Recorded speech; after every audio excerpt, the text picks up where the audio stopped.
State of Florida bracing for Hurricane Milton to make landfall tomorrow. Forecasters expect it to make landfall as a major storm. Fox's Lloyd Sowers is live in Tampa, Florida now with the latest from there. Lloyd? Well, Christine, it is the largest evacuation that we have ever seen from the Tampa Bay area. Mayors in Tampa, St. Petersburg, and Clearwater, and the counties of Pinellas and Hillsborough that ordered mandatory evacuations, and that is causing some lines on the road. We'll show you some video here that people try to get out of the west coast of Florida here. Interstates 75 and 4 leading northward have been bumper to bumper at times.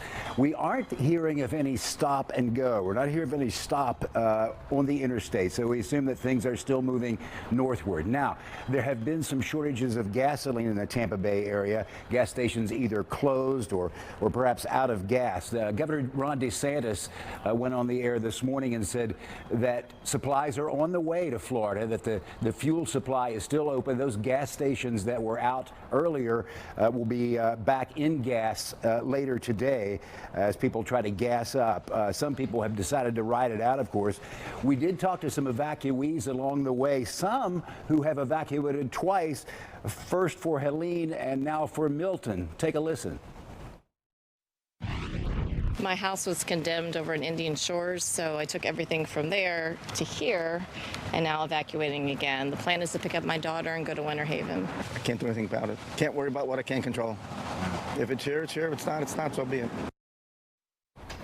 Yeah, some people will stay, but more people are going than we have ever seen before, you know, with the forecast of this being such a destructive hurricane on the heels of Helene, which has left so much debris, Christine, and this is one of the big stories in this storm. There is so much debris left over from Helene out by the curbside. People's appliances, furniture, carpet, you name it, it's out by the curbside.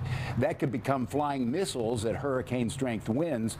So the governments here have been trying to get up as much debris as possible, but when it comes to that wind coming up, they're going to have to take the trucks off the roads, and that debris is going to go flying once Milton rolls in. So a very, very cautious view that we have here in the Tampa Bay area today as this monster storm bears down on us, Christine. Yeah, Lloyd, I'm here with our meteorologist, Alex Forbes, who has a question for you here. Yeah, Lloyd, I was watching Sunday night when you and Paul were having that conversation on your evening news, and this is a hurricane that Tampa has not seen in 100 years. Do you think that is being felt there in the city? Well, I think so. 1921 was the last time that Tampa suffered a direct hit. Tampa in 1921 was a lot different than Tampa in 2024. In 1921, as a railroad town, it was a tourist stop, folks coming down from up north.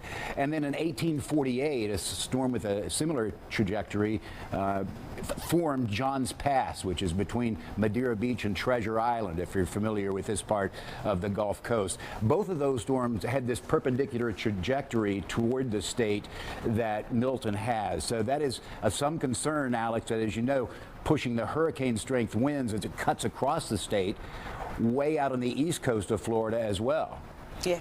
Yeah, and a lot of hazards at play across the state. It's the storm surge, it's the wind, it's the tornado threat along with it. Certainly thinking about everybody down there, Lloyd. Yeah, for sure.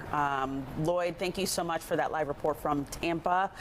Back here now in our storm center. And Alex, this is, again, something you guys, while we won't feel the immediate impact directly, certainly something everybody is talking about and looking at. That's right. And here's the thing. We've got a lot of Tampa residents and Florida residents in Metro Atlanta right now. You go out on the interstates and you see a lot of Florida license plates. So we're happy that we can provide a place for people to come, no doubt about it, and happy that we have the weather that we have here.